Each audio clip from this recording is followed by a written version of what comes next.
PRsonal podcast, the podcast where we get to meet the real person behind the professional. Nikki Masterman is with me today in the studio. Nikki is founder and CEO of Inspired HR. Nikki, what was your motivation to have a gastric bypass?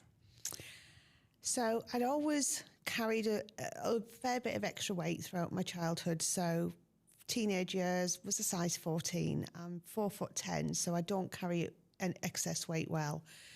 But I managed to keep a lot of it off during my teenage years because I did martial arts for a lot of years. Oh. And my best friend still does it. We used to do it together. And then as the years went on, I gradually put on more and more weight because I gave up martial arts when I was 16, moved away and just wasn't doing the exercise 4 or 5 times a week like I used to. And I eventually crept up to a size 28 and 21 stone, which as someone at 4'10" wasn't healthy. It caused a number of issues with my maternity and when I was pregnant. I had a number of issues, preeclampsia, things like that. And I'd been to see the doctor and I'd tried weights numerous times, Slimming World, Weight Watchers, tablets, coffee, you name it, I'd tried it over the years. And I'd lose it and then I'd put it back on. So I'd gone to the doctor for just a general checkup. I can't even remember what I had going on. And he said to me, you need to lose weight or you're not going to see your children grow up. And that really hit home for me because my son was only about 6 months old at the time. And I was looking at, and I kind of looked at the pictures from his christening and I thought I looked wonderful in those pictures. And then I looked back at the pictures, I was like, oh, yeah. So when I looked in the mirror, I thought I saw a size 14, 16. Reality was I was a size 28. I had sleep apnea. I had high blood pressure. I was high risk of diabetes and heart disease. And he just said to me, if you don't lose the weight, Nikki, you are not going to see your children grow up. And that for me was my trigger point to do something about it. So I kind of said, what's the options? And was that when he mentioned that you could have a bypass? Yeah. So we talked about the opportunity for, the gastric surgery, and there's multiple options. And he referred me. The process for that now, I think, is around 2.5, 3 years. I actually went through the process quite quickly. I had the operation 14 months later. I didn't need the therapy to make the lifestyle changes because him saying those words to me, if you don't lose weight, you're not going to see your children grow up, was my trigger point. And I then did all the research to look at the different options and what I thought would work best for me because of the way I ate.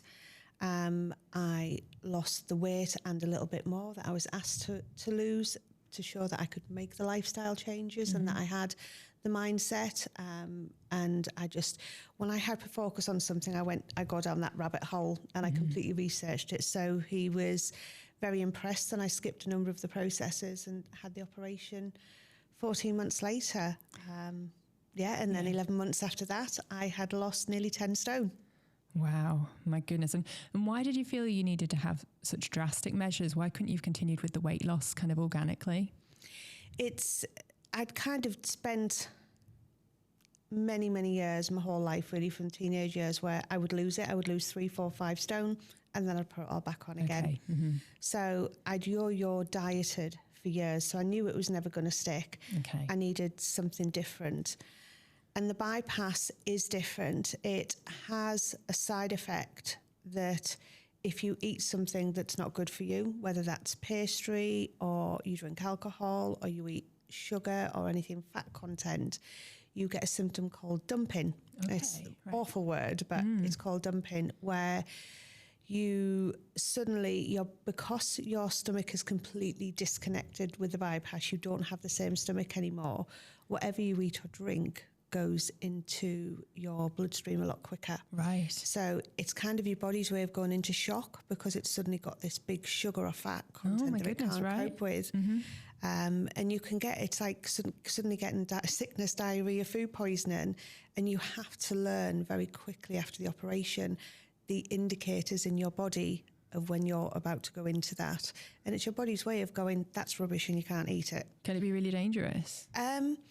So it's not dangerous, but put it this way, there was once I got so engrossed in a conversation at a restaurant, and I can't eat a lot of sugar. I can probably eat 3 bits of chocolate, but if I eat a full bar, I start to feel unwell, and it starts off with a hot flush. Okay. So that's normally my indicator of I'm done. I've had enough. I need to stop eating the sugar or the fat.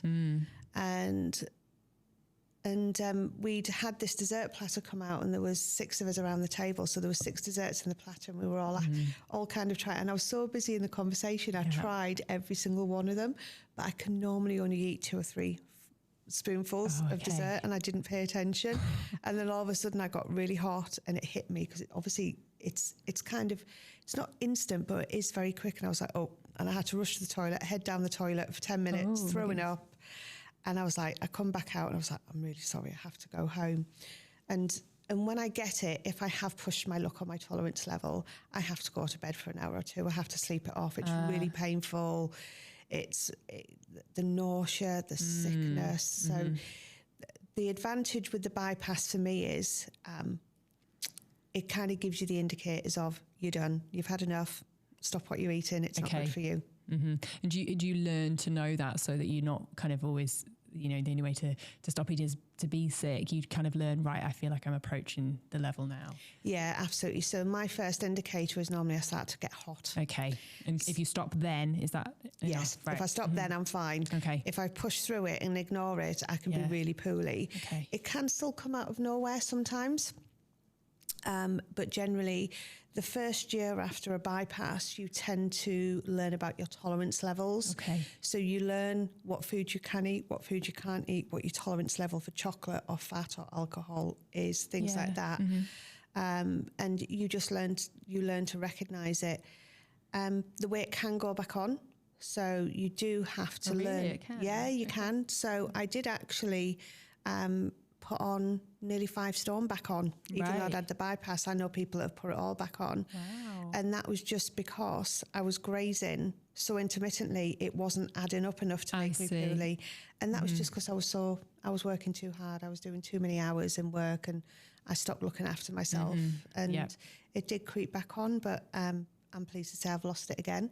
Yes. And we'll talk more about the motivations now for losing it. But it sounds, so they totally bypass the stomach in your body. That sounds like a really major operation. Is it dangerous?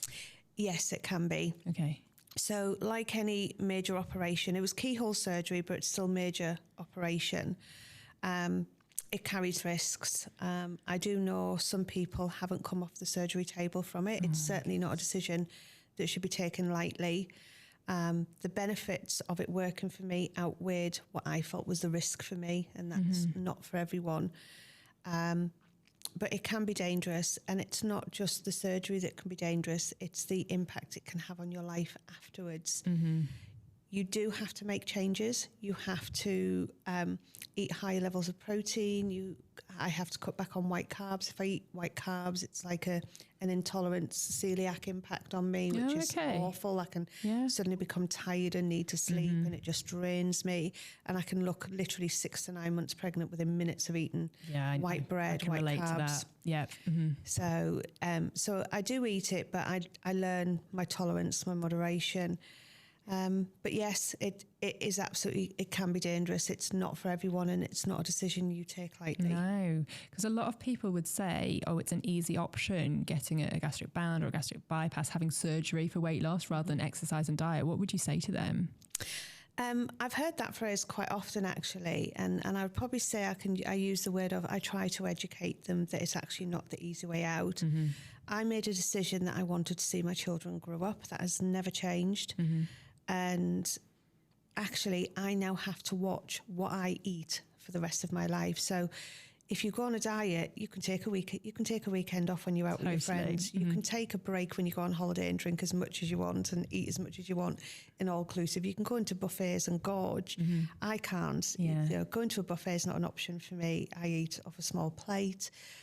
My portion sizes I've got a smaller stomach, so my portion sizes are probably a quarter of what most people eat, but I eat little and often rather than 3 big meals a day. I'll graze.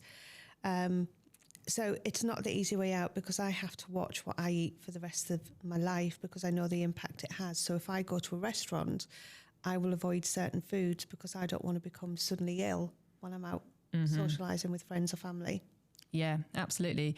And I think you mentioned to me that you even had a friend who died following it. It's not from the operation, but from adapting to the lifestyle. So it's certainly not easy. No, it's not. There's a lot of recommendations when you come out of it, which is why a lot of individuals now have to go through the therapy as part of this.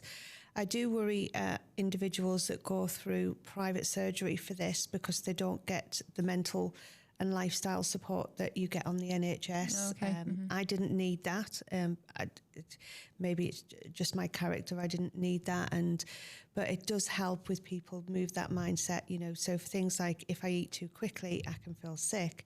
If I don't chew my food properly, it can try and come back. Drinking food when you're eating is not recommended after the bypass. Okay, And they try to recommend you don't drink half an hour before and half an hour after. Yeah, I have heard that anyway. We always we're trained to have a drink with our meal, but I've heard that you're not supposed to. Yeah, I mean, I do like a little sip. Yeah. But it's not as, I don't drink a lot. So if like I was out at the weekend with my husband, I get a small Coke and it takes me the whole meal to drink it. And I have to take the fizz out because fizz can be painful with a bypass. Okay. Because it bloats the stomach. So with my friend, she was a colleague I'd worked with in my retail days, and she'd lost, when I'd last spoke to her, in the region of about 15 stone. So she lost significantly more than me, and I lost a lot. And one of the advice that we get is to eat high protein, because when you have a bypass, you don't absorb vitamins and minerals like you used to. You don't absorb B12. And we have to go on to iron, calcium, and multivitamins and multivitamins and minerals for the rest of our lives. Okay. Because we just don't absorb them like we used to. Of course. And if we don't take that medication every day, it can cause real bone issues for us as we get older. Right. And one of the biggest ones when it comes to eating is high protein, because that helps with the muscles and everything else. And she wasn't a protein eater. And when she had the operation, she used to live on mash and beans. She just wasn't getting the nutrients, and her body, although she was still quite big at that point, actually went into anorexia. And because she was still a size 20, nobody ever thinks anybody who is a size 20 can be anorexic. It was a real eye-opener for me. I didn't realise that. I didn't, and she had been in and out of hospital with what she was telling people was complications from the surgery. But what she actually didn't reveal to people was that she was actually being treated for anorexia. And while she was in hospital, because it was affecting all of her muscles, and of course the heart is a muscle. Of course. And she was in hospital, and she was obviously in the right place. She had a heart attack in hospital when she was having some treatment. And went into a coma, never came out of it. So it's not for everyone. It is a decision you don't take lightly. It's been amazing for me. I don't have sleep apnea anymore. I don't have the high blood pressure anymore. I'll always be a risk of diabetes and heart disease because I still carry weight for my height. Okay. But certainly not at the levels I was. So it can be dangerous, and which is why fatal. Yeah, it can be fatal. Some people don't come off the operating table. Some people don't recover post surgery. And also, it's such a good message for never judging people about how they look, because you just never know what's going on inside someone's body. No. Oh, that's horrendous. And were you quite open about the process that you were going through? I was very open. It went on my Facebook. I never had any negativity from friends and family. They were extremely supportive. I was very open about it. And that was the choice I made. And actually that helped me get through that process, because the first year post-surgery is tough. You're learning your tolerance levels and falling ill quite frequently, and it affects your social life, what you can eat. All my hair was falling out because your body goes into shock and you start to lose your hair. Oh, really? And it goes dead thin. Yeah, so it was my support mechanism, and I had huge support from friends and family. Some people choose not to share it. About 18 months, 2 years after the surgery, I was contacted by the BBC. They were doing a programme about surgery. Okay. And they wanted 3 people, someone who had been through it, that had been very open and successful on it, someone who was about to go in for the surgery, and someone who had recently gone through the surgery. And we all had very different outlooks on it. So I was interviewed with afternoon tea in front of me, and he commented how I wasn't really eating any of the sandwiches or the cakes. And they genuinely thought I was going to eat it. And I was like, I picked it a little bit. And he was like, you've not eaten much. And I went, well, my reasons never changed. And actually, those are items that can make me feel poorly quite quickly. Do you think they were testing you in a weird way? No. I mean, we did it. We filmed it at college, at the Newcastle College, and it was the students that did this afternoon tea. I think it was generally a relaxed conversation over afternoon tea, but because I'm guessing they didn't know much about the bypass, white bread, all the cakes and the sweets, afternoon tea is lovely, but it's not suitable for someone who's had the bypass. No. We don't eat a lot of it. We end up taking a lot of it home. Yeah. The lady that was going in for surgery, they filmed her going down on the trolley into surgery. She was very open with her friends and family. And then the other lady she actually stayed anonymous and hid who she was. She had come from the legal field. She didn't want to, she felt she didn't want friends, not even her husband knew. Her husband wasn't told. Her friends and family, they thought she had a stomach issue. And she was having, and she would lose the weight on the back of that. She was never open, and she chose that. When she was interviewed, she said she didn't want to feel judged for it. And I remember the interviewer for the BBC saying to me, how did I feel about that? And I said, it isn't a choice I would have made, but I don't fully know her circumstances. She's never going to reveal all of her circumstances on the TV. And everybody has the right to make their own decisions. It's not something I would have chosen. But I'm guessing she's made that decision because she has the big picture, which we don't know. Absolutely. And do you feel there is a stigma about it, or do you feel that you were judged for either having the operation or for your size before? I think there was a stigma about it. It was always seen as people would comment it was the easy way out. I disagree. It's not. I've got to watch it. It impacts your life in a big way. You have to think very carefully about it. I mean, an example, everyone jokes about the amount of alcohol I've got in my kitchen. But I like the flavour of it, but I'll maybe have one drink once or twice a week. I like to stay in control of, I'm a control freak.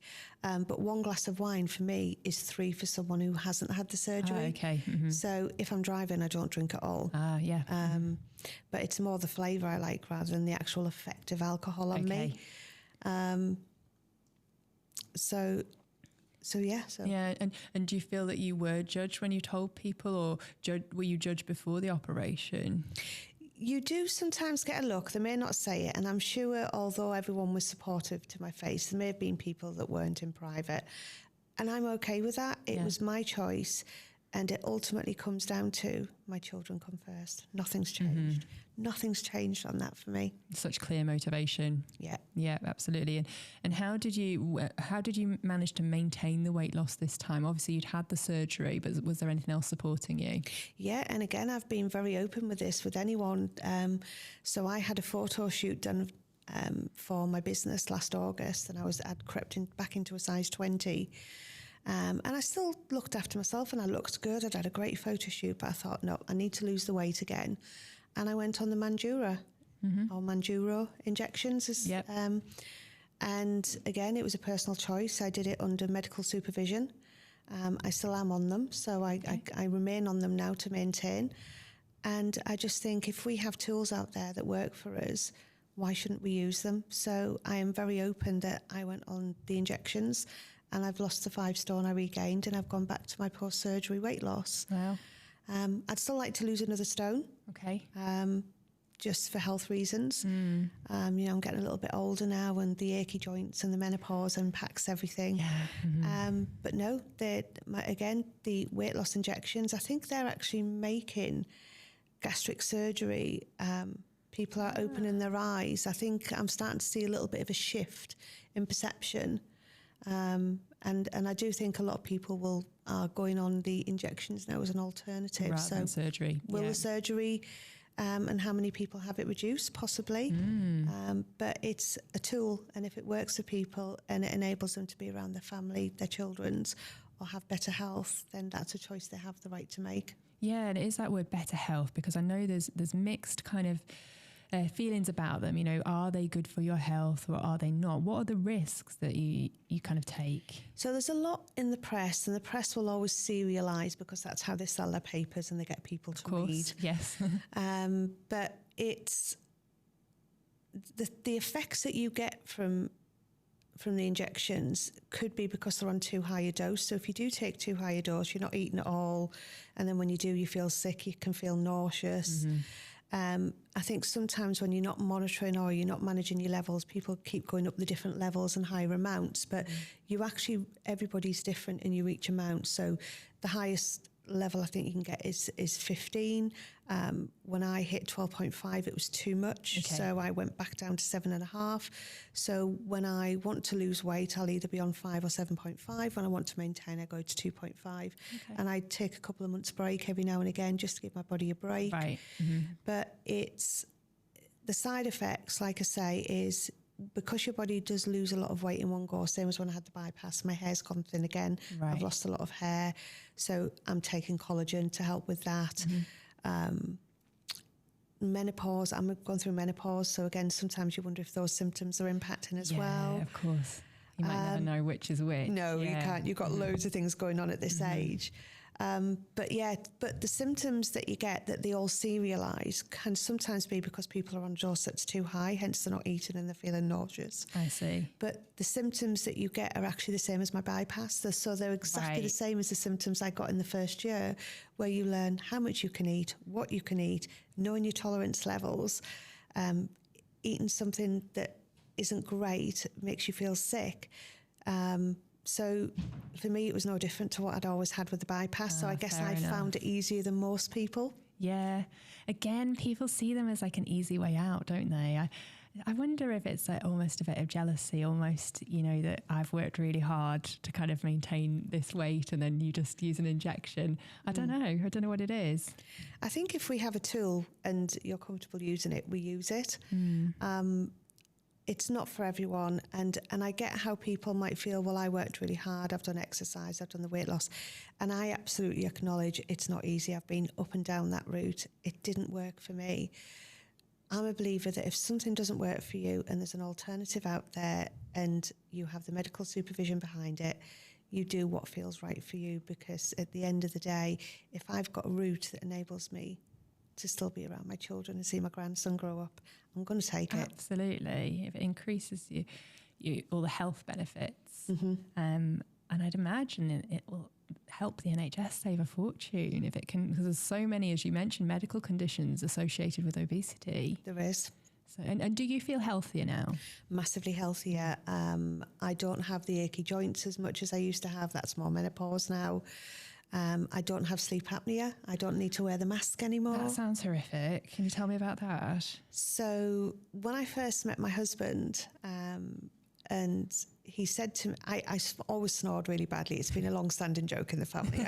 I snore bad, even to the point I wake myself up. Oh, bless or I you. thought I woke myself up snoring.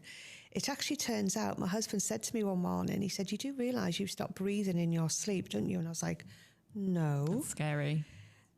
So I went for the test, and it turned out I had sleep apnea, and I have the sleep apnea where the weight around my neck, I have small airways and loose skin at the back of the throat. So as soon as I fell asleep or I overly relaxed, the airways closed up. So there's a couple of types of sleep apnea. There's one where your brain triggers you stop breathing, and then there's one where when you relax and fall into sleep, the airways close up, and mine was the closing of the airways. So when I relaxed, the weight shut off the airways, and I've got very small airways. So when I thought I was waking myself up with the noise of snoring, I actually wasn't. It was my body's way of, it kind of jolts you awake because you stop breathing. Oh, scary. And you don't have that anymore now? No, I still snore. Not as bad, but I still snore. But no, I don't have the sleep apnea. And that was one of the things that worried me about putting the weight back on. Am I going to have to go back on the machine? Because even that in itself, although it can help you have a better night's sleep, it can also disrupt it. Because I sleep on my front and I had to sleep on my back with it. I hate sleeping on my back. It was a killer. It was a position I couldn't get comfortable in. And actually you have to report it to the DVLA when you go on a sleep apnea machine or the CPAP machine, because you can fall asleep at the wheel. It can be dangerous. So you have to declare it to the DVLA. Right. Okay. So, but you're totally free of that now. I am. Yeah. Amazing. You're very open about the fact that you have ADHD. I've heard and read reports about that also affects your eating habits. Do you think that has been a link to kind of your struggles with weight loss over the years?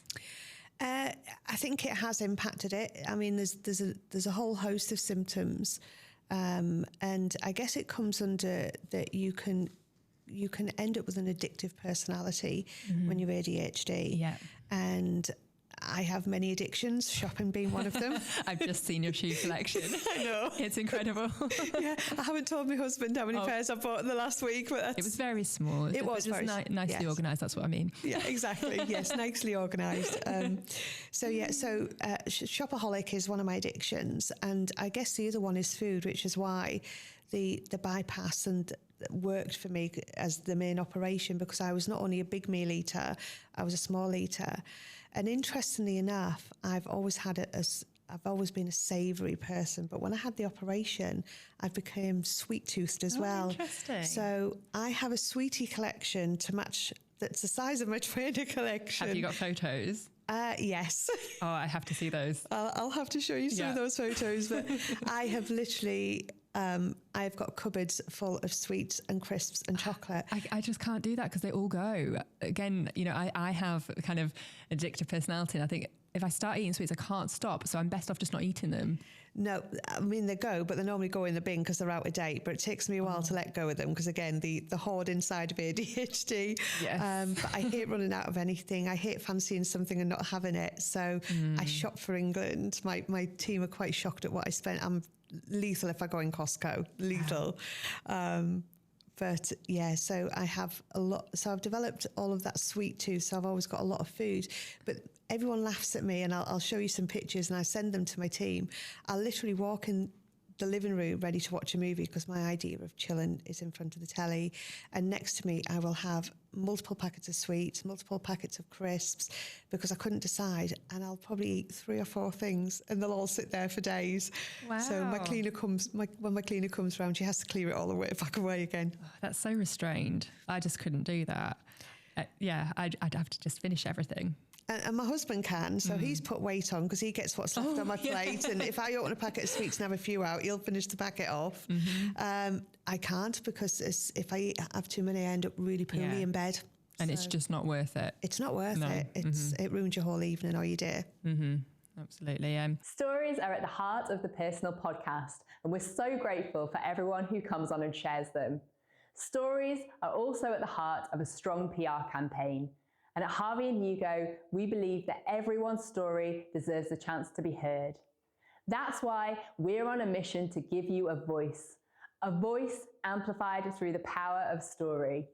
Our stories are shared in the form of press releases, social media, content marketing, videography, photography, animation, graphic design, and podcasting. Our stories aren't just heard, they're shared, watched, clicked, but most importantly, they are felt. It's this stirring of emotions that cuts through the noise to light fires within people and activate them towards your purpose. So one question for you. Are you ready to share your story? Harvey and Hugo, your voice amplified. And you're currently about to have another procedure, which is why you're trying to lose a little bit more weight as well. Can you tell me a little bit more about that? Yeah, so with extreme weight loss comes extreme loose skin. So I have got what they call an apron on my stomach. I've got a lot of loose skin on my stomach to the point it completely overhangs, and I can tuck my hand under it. It means I've got to wash it and talc it multiple times a day to keep it clean and stop it getting sore. Multiple, even at work? Yeah, so I mean, as soon as I get home, I'll shower in the morning, I'll shower in the evening, wash it all down, because it's complete, or it's an apron, so it completely overhangs. And when I've learned to dress over the years to try and hide it. I was going to say, you'd never be able to tell. I've learned to dress well and try and hide it. I guess the only person that sees it is my husband or my children. But it's there, and I can look 6 months pregnant if I wear something in a certain way.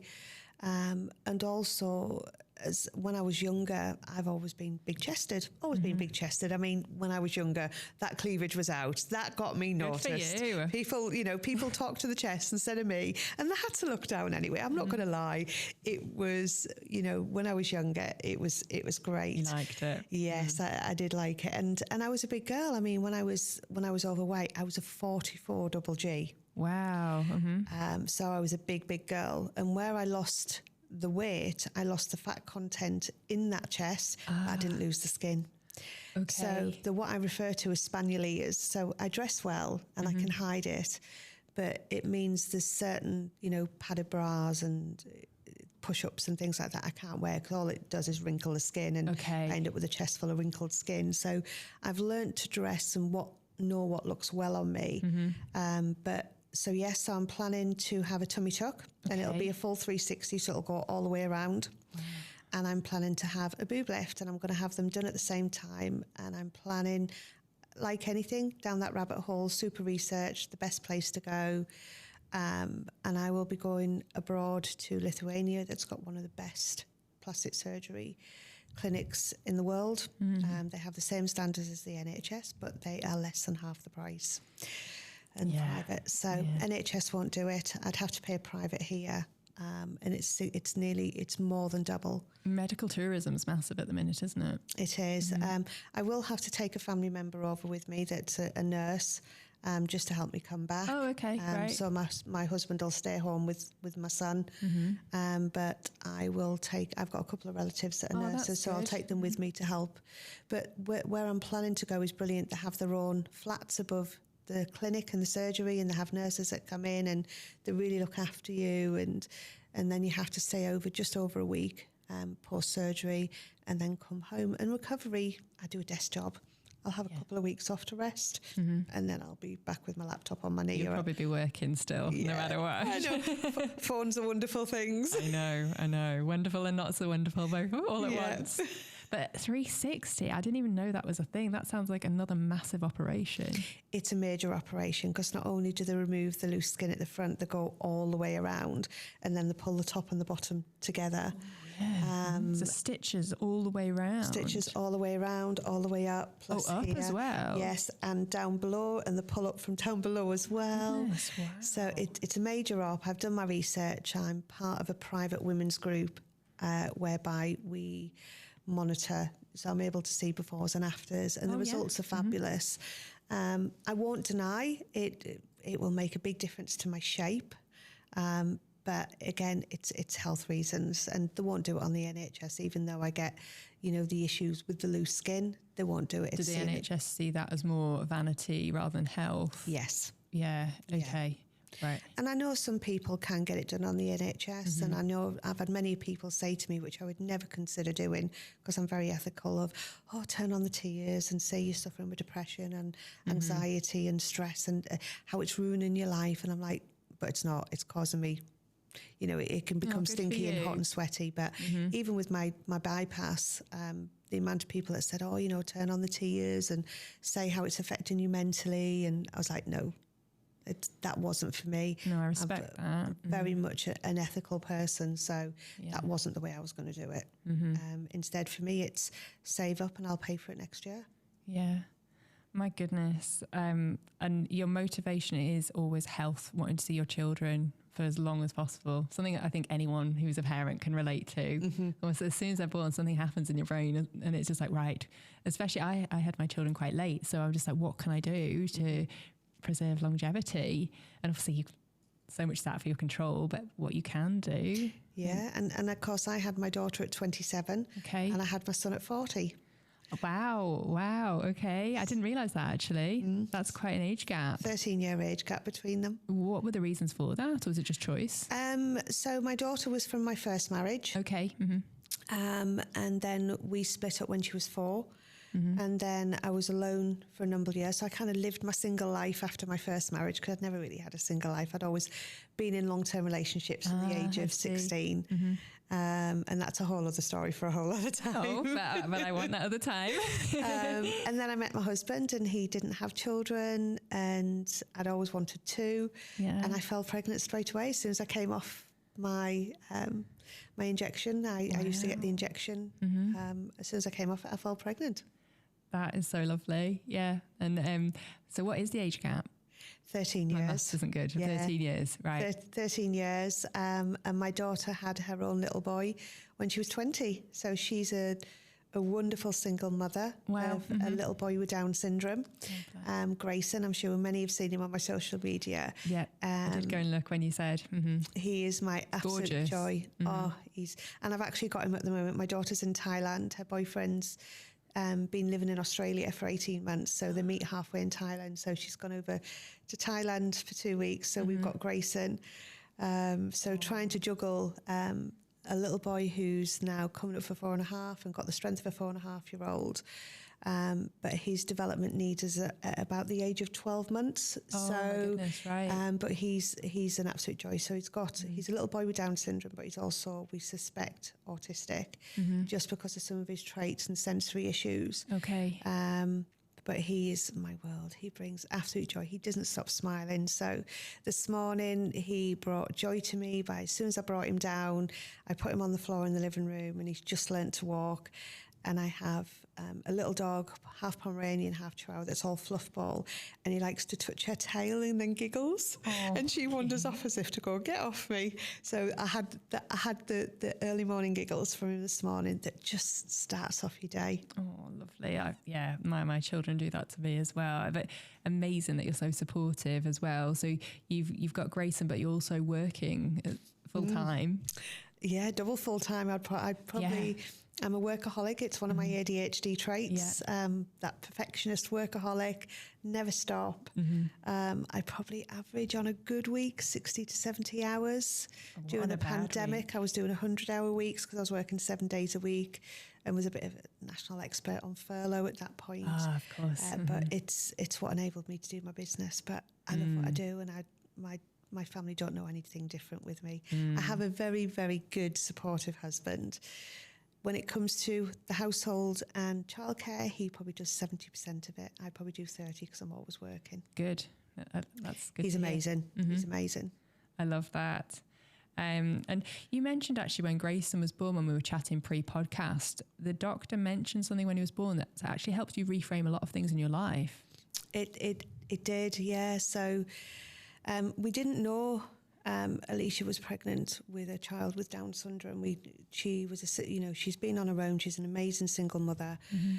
She was doing it all. She still lived with me at the time, doing it all on her own. Good for her.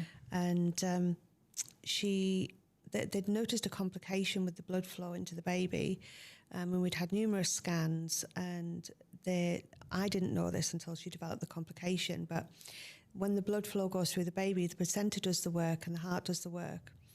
And they were worried that the placenta was going to fail, and if the heart took on that work, it would be too much for a baby. Okay, right. So at 32 weeks, they discovered this complication, and they decided to scan her 3 or 4 times a week. So I went with her on this Sunday afternoon for her first scan as part of this change, and she literally hit 33 weeks that day. And as soon as they scanned her, they said to her, the placenta's failed, that placenta has failed. We're going to have to keep you in. We're going to have to put you on steroid to try and develop the lungs, and we're going to have to do an emergency cesarean in the morning. So they were still going through the stages where you couldn't leave the ward once you were on. If you left, you weren't allowed back. So I had to stay. My husband had to turn up with a bag for my daughter and for me. Yeah. And the following morning, she was took down for emergency cesarean at 9 o'clock, and I went with her. And as soon as they presented Grayson to us, I knew he had the typical look of a baby with Down syndrome, the almond eyes, the whole look. We knew straight away. And he got took straight down to special care. And when we went in, my daughter was just so calm. And when we went in, she got wheeled down on the bed, and I walked in, and she went over to the incubator to look at him, and I just burst into tears, and I had to go to a separate room. And it was grief for the life she thought she was going to have, and she wasn't going to have it. Yeah. It wasn't about Grayson. It was about that grief for my daughter, for all the hopes and the dreams that she had for Grayson. Would they now exist for her? And it wasn't going to be the life that she thought she was going to have. And as I came back out the room, the consultant was stood with her. And this was a consultant who had a nephew with Down syndrome, so he understood. And when it comes to challenges in people's lives, we start to focus on what they're never going to do. They're never going to do this. They're never going to do that. That, oh my God, she's not going to have that life that she thought she was going to have. She can't kick him out at 18 and, have that, she's done her bit, off you go. And the consultant proceeded, and I noticed the way he talked about, so it was very positive, affirming, and he talked about how he would bring the joy to our lives, how he would be our world, how he would be always smiling, how he would I noticed the way he talked about Grace was so positive, affirming. And he actually said to us, you will have a journey throughout this, and while you're here with him, ask for me, because I have a certain way in that I do things. And I went, I had kind of noticed you very much focus on the joy and the positivity he will bring to our life, rather than the challenges we have. And yes, there will be challenges, but you framed it in a whole positive light for us. And he went, that's because he said, a lot of people you will speak to within my field, he said, and this is not a judgment of them, will talk to you about the things you will never have in life with him. Yes. He will never do this, he will never do that, he will, this, that and the other. He said, whereas I'm very much about framing it about the positivity it will bring. And he said, and that's probably because I live it in my family. He said, so I'm able to do that. He said, and that will always lead you in the right way on this journey. And that was something I thought about, and it's something I now do within my life. So as you know, I do ADHD coaching. It's very much something that's close to my heart, because I've since discovered my son's autistic ADHD. I'm ADHD. It runs in my family. I've got a brother who is. I now see the traits in my mum, and I lost my mum 13 years ago, but I see the traits of growing up, the hoarding, she'd suddenly like a frog, and all of a sudden my living room would be full of frog, like a teapot, and she'd have hundreds of teapots in the living room. Interesting. Yeah, now you said that, I thought about my gran. On so cereal. I mentioned I like the cereal. Addiction, bingo. She was at bingo every afternoon and evening. So the gambling addiction. And that shopping with her as well. She was a shopaholic, and she had a lot of debt. So I see a lot of the traits within the neurodiversity with her now. And so when we specialise in neurodiversity, so I have very much a positive approach to it, a strength-based approach. So when I talk to people about neurodiversity, and I coach or I give them the feedback, so I do screening, and I help people understand the conditions that they could have, because diagnosis is 7 to 10 years. So I'm a neurodiversity screener. I look at 6 of the most common conditions, and I trained to do that last year as part of all of my learning and education and qualifications last year. So when I approach it, and we specialise in the workplace one, when I approach it with the reports that we use, look at the strengths, the likely strengths, the challenges, and the possible challenges.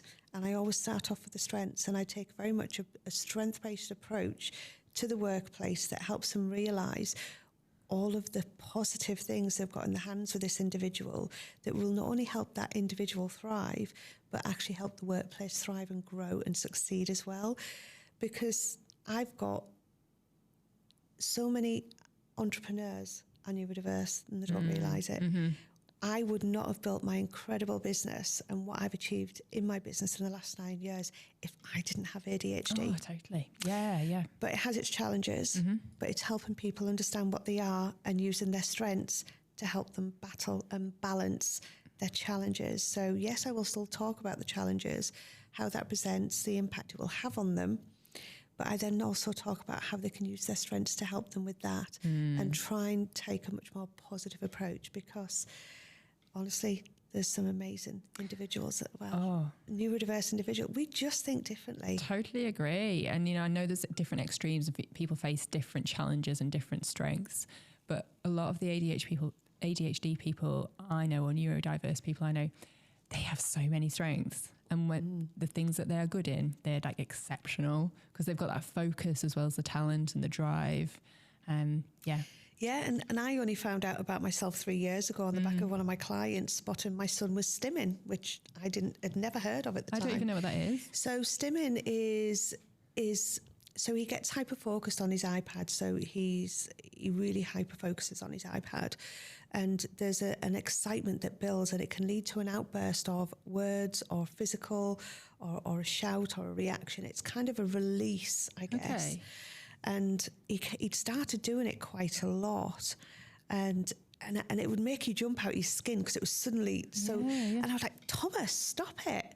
And it was one of my clients, and they specialise in neurodiversity. They're brilliant. It's what sent me on my own journey. And she just said to me, you do know he's stimming. And of course, that then led to my down the rabbit hole, hyper-focus, need to learn about this.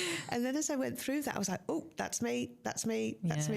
And I suddenly realised it was me. And I am very self-aware. I had spent my whole life masking, which is hiding or making up for things. And part of my natural ability is problem solving. So when I spotted something I challenged with, I put something in place without even realising I was doing it. I see, yeah. So when I went through my multiple screenings, I've never gone for formal diagnosis. Yeah. I've chosen not to.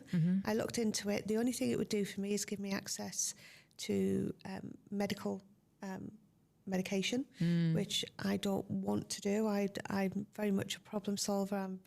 It's a personal choice. So I've done multiple screenings that have kind of said ADHD, there's nothing else that exists. It very rarely stands alone. It normally co-occurs.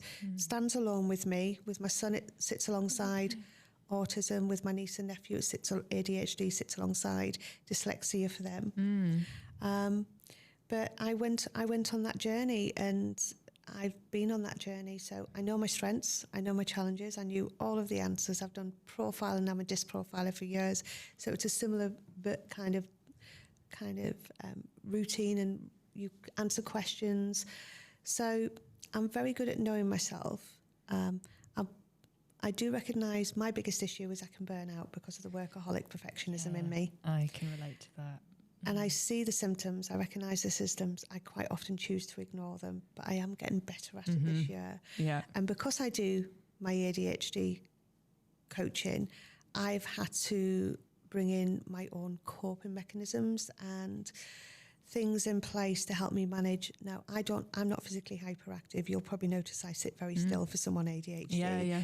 I plant myself. I'm not physically hyperactive. I'm mentally, my brain never ever switches off. It's always in 1,000 different directions. Yeah.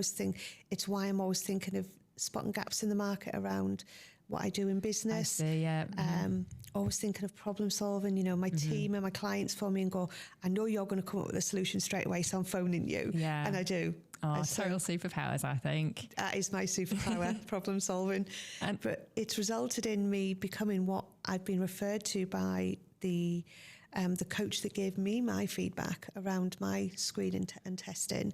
I'm what they refer to as a high-level masker. Okay. I know my challenges, I know my traits, and I have things in place. But when my menopause came in, it brought those masking traits down, which is why it started to become very apparent and affect me. I think I was similar to you, except pregnancy and having young children. I couldn't I couldn't manage to mask it at all. It's almost like the ADHD almost solves its own problem. Right, this is what you're doing, so we're going to figure it out and quickly mask it, and then you don't even realise it yourself. It's all done quickly without the conscious brain being involved. But yeah, I noticed it more, which again I've heard is quite common after you've had children. But yeah. I mean, the brain fog, when I'm tired, menopause isn't helping with that. Probably two traits that I am I've probably got three. One is the hyperactive brain. It never switches off. I really struggle to slow down. Yeah, and because I do coaching, I'm 1,000 mile an hour in my day job of HR and mediation and everything like that. I'm 1,000 mile an hour in that. So when I go into a coaching space, you have to have a calmer mind and energy. Okay. Because I am extremely extrovert. So to have that space, and because I know that safe, calm space is needed for me to coach someone, I kind of have to put myself in my calming place and think about what relaxes me the most and how do I switch off from work. So I actually don't do coaching during working hours during the day. I do it on an evening or I do it on a weekend.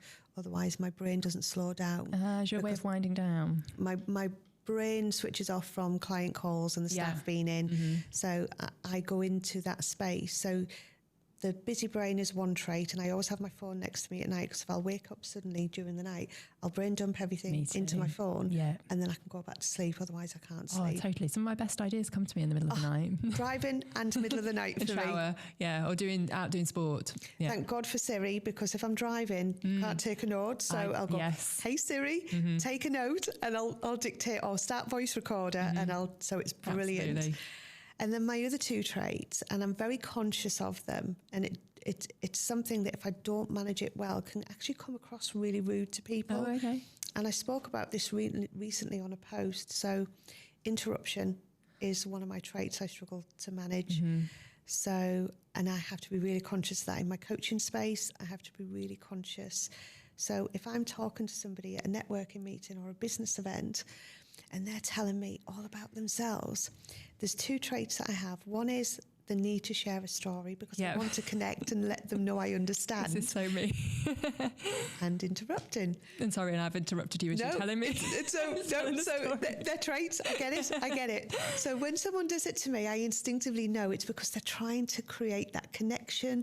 They want to share. They're not trying to better my story. No. And it's that. And it's the interruption bit is because it's in my brain. I need to get it out now. And it's a big trait in people. I see it when we get a phone call from clients where someone has said, I've had 20 emails from someone in the last 2 hours. And I've said, it's because they need to get out of their mind now, because if they don't, they'll forget it forever. Yeah. So they have that need, and they cannot concentrate or do anything else until they get it out. So that interruption and that needing to share a story, I understand it, and when people do it to me, but when people don't know it's my traits, they just think I'm being rude because I've interrupted them, or I'm wanting to share my story because I think it's better, and that's actually not the case. Yeah, you're so right. I do it for that connection and empathy, but it can be so easily misconceived. It can. So I shared that because it's one of the biggest traits that people find annoying, and they don't always realise it's actually a trait of ADHD. And I didn't actually realise that either. So thank you for that. I've learnt a lot on our podcast, Nikki. And really grateful for you sharing your story and being so open as well. It brings us on to the regular questions at the end. On a scale of 1 to 10, so 1 is the worst, 10 is the best, you have to rate yourself at the following 10 items. And they're purposefully tricky. How good looking would you say you are? I would probably put myself at a 6 or 7. Okay. I don't think I'm pretty. I think I'm normal.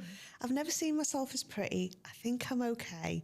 Maybe that's the imposter syndrome in me, that fat teenager in me, that I think I can portray very confident, but that's because I like to wear nice things, and that for me gives me a level of confidence. So when I'm dressed nice, I'll probably put myself at a 7 or 8. When I'm not dressed nice, I don't have that level of confidence. I'd probably put myself at a 6. I think I'm all right. I don't think I'm ugly. I don't think I'm pretty. I just think I'm okay. Well, it's all about what you think, but I'm sure a lot of people would disagree. And I think when a lot of us don't make an effort, we definitely would lower our scores. Yeah. How funny are you? I think I can be quite funny. I have a sarcasm in me. I can also swear far too much. So my team and I, we swear a lot. We don't do it around employees or clients. You have to know your space and your environment.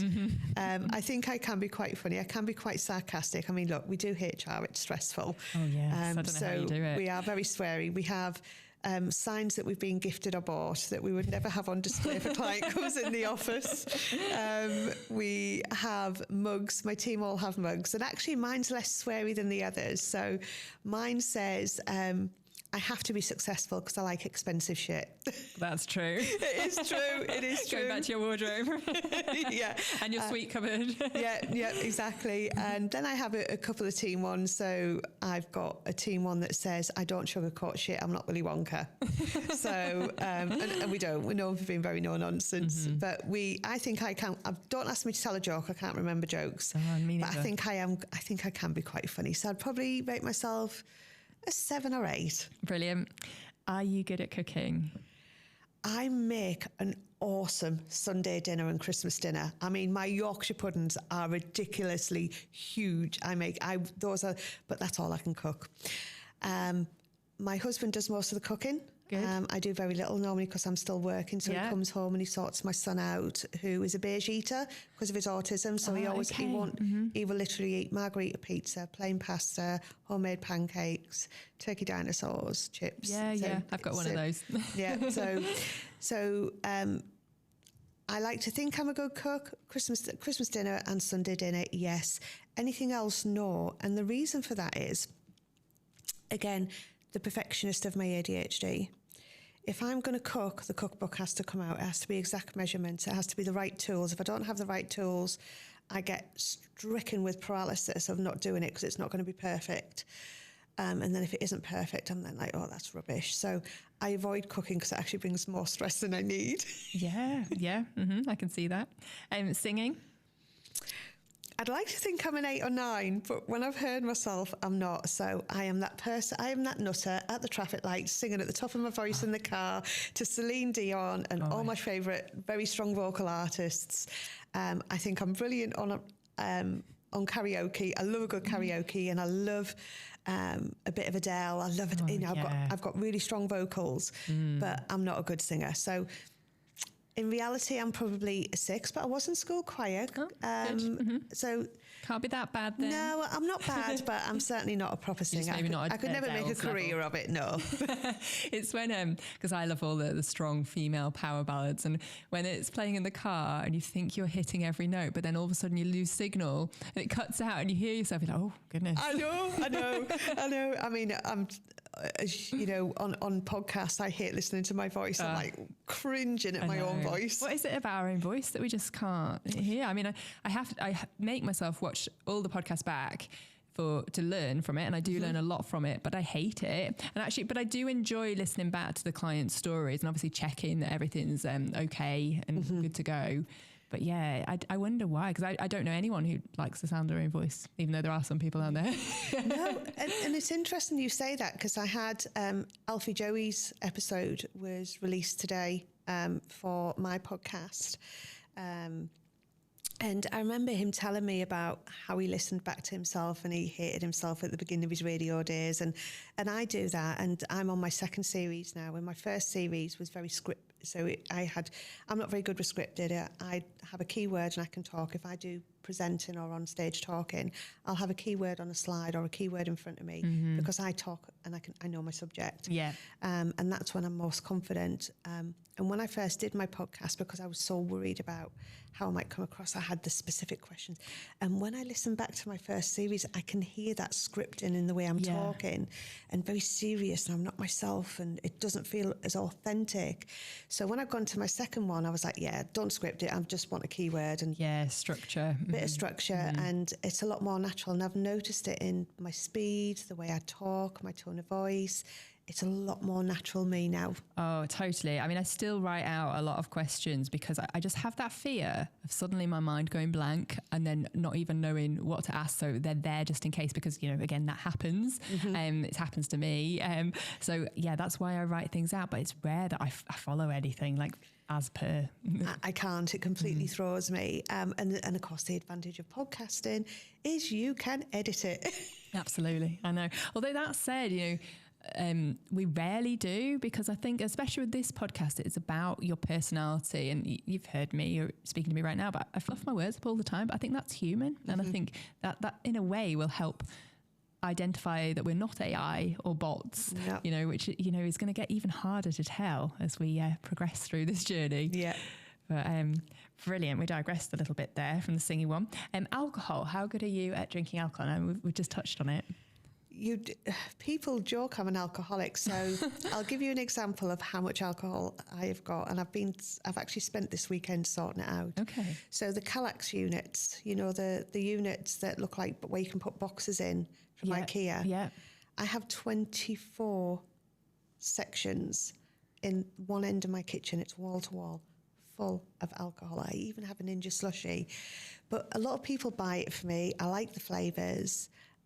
So yes, my husband this weekend has spent the weekend putting 24 doors on the unit to stop my grandchild getting to the alcohol and the glass bottles, because we already had one bottle smashed all over the floor. And of course, I've got 2 little dogs and him. So we've had to, whereas all the alcohol used to be on display, it's now all hidden. So it's now got 24 doors on it, hiding it. So that's how much alcohol and mixers and everything else I've got. But I don't actually drink that much. I just keep getting bought it. And every now and again, I have to give a load away. Yeah. So I've actually got a picture. One of my team come over a couple of weeks ago where I've been sorting it all out.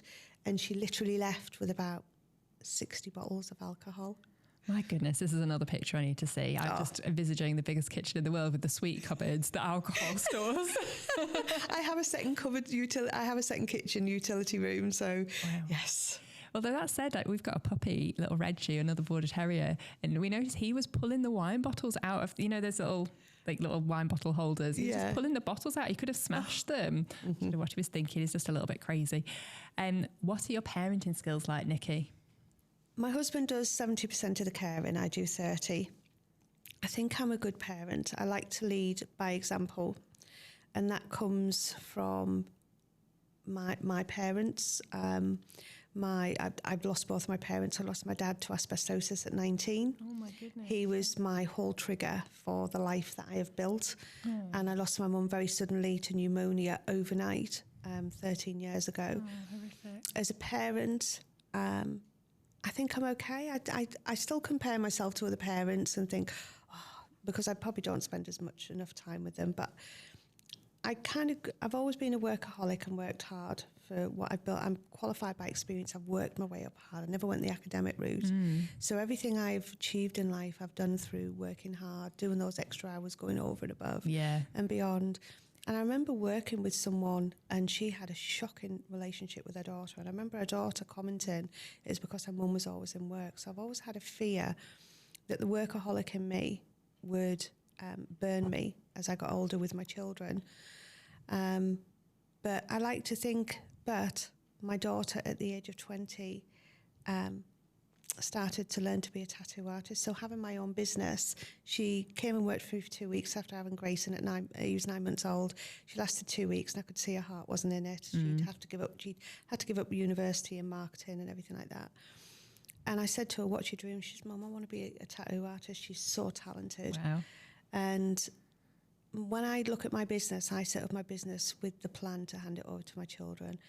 I'll never hand it over to my daughter, but what it did give me is the opportunity for her to give up work for a year, live with me with Grayson, learn to be a tattoo artist, and she set up her own tattoo studio at the age of 21. Wow. She's now 24 and got a really successful tattoo studio, very talented. Amazing. So single mum, tattoo studio.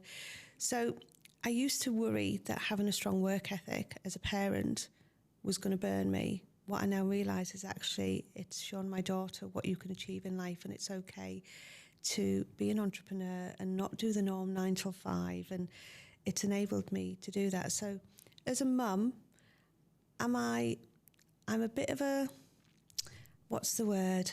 I drop the child at school and go, she's got a cold and a sniffle, don't phone me unless they're dying. I've got no patience. I'm not a mollycoddler. I don't mollycoddle. I'm not strict. I'm quite chilled and laid back. Yeah. I give my children freedom and choice. And I like to think I've given them a strong work ethic. I mean, even my son, he's 11, came home from school one day and said, Mum, can I give up school and set up my own puppet business? So I'd like to think that, I don't think I'm a great mum. I think I'm a good mum.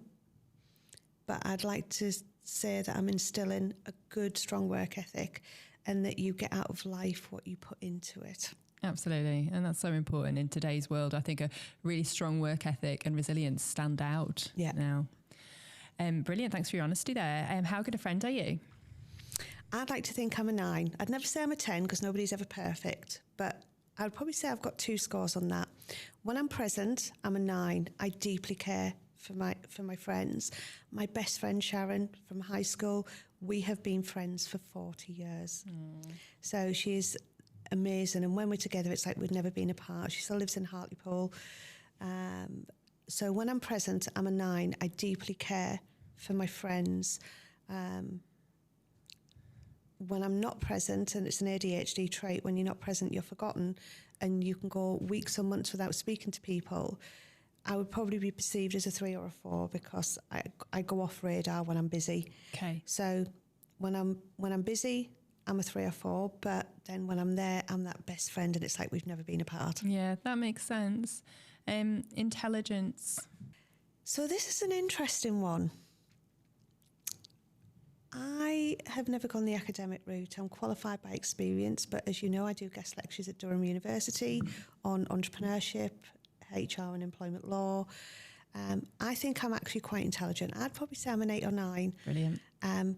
My school, on paper, it would say I'm not. I flunked out of school. My school attendance in my last year of school was 40%. I was never at school. Oh, interesting. Wouldn't let me do half my exams. I got E's and F's. Couldn't do half my exams due to my attendance. I now know that was boredom due to my ADHD. Yep. So on paper, you could probably say I'm not intelligent, but I think I pretty am. I'm very switched on. And I always knew I had a good head on my shoulders. I just didn't choose to use it until losing my dad at 19 was my trigger. Oh, okay. And I guess the trigger behind that was my dad. When I was 19, my dad had asbestosis. And he, when he was dying, he'd only been given 12 to 18 months to live, but we actually lost him at 9 months. One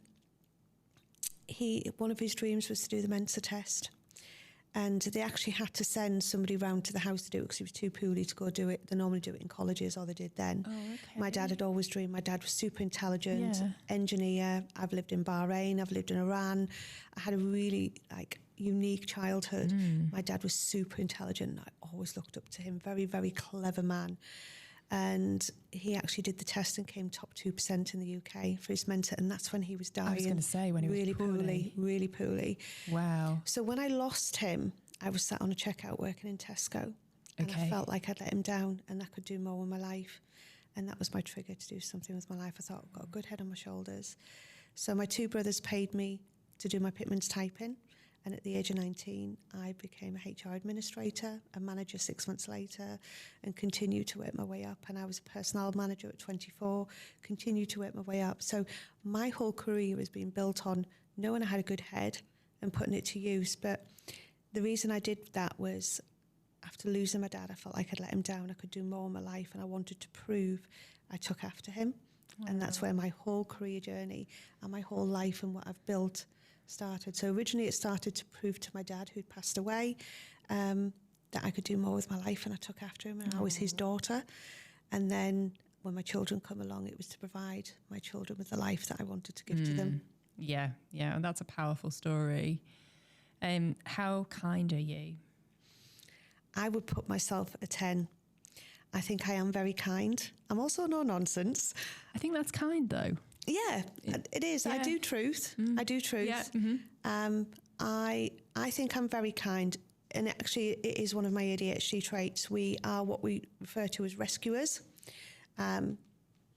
So we are rescuers.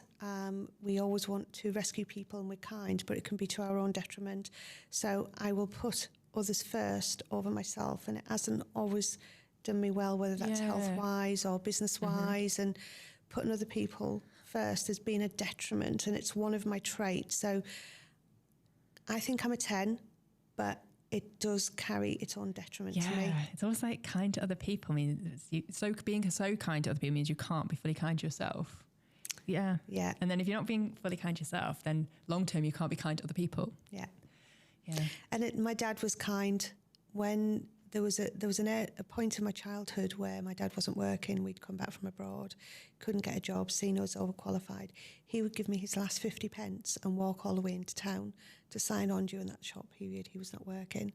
So I'd like to think I take after my dad's kindness. My dad was always a kind, very well-respected man. I like to think it's a trait I've picked up from him. No, the last 2 points have been lovely tributes to your father. The final question, Nikki, how good at sex are you? Well, this is interesting. So people don't realise that having gastric surgery and all that loose skin can massively affect your sex life. So I remember them telling me that, and I was like, nah, it won't affect me. It does. Okay, you are much more less confident when you take your clothes off and things like that. So I guess before my surgery, I'd like to think I was a 7 or 8. Okay. In my single days, I had a couple of best friends and we lived the single life. I was in Yarm every Tuesday during my single times before I met my husband. And let's just say I got the nickname All Night Nikki for a reason. My husband has got the much calmer version of me, bless him. He's probably going to listen to this and go, really?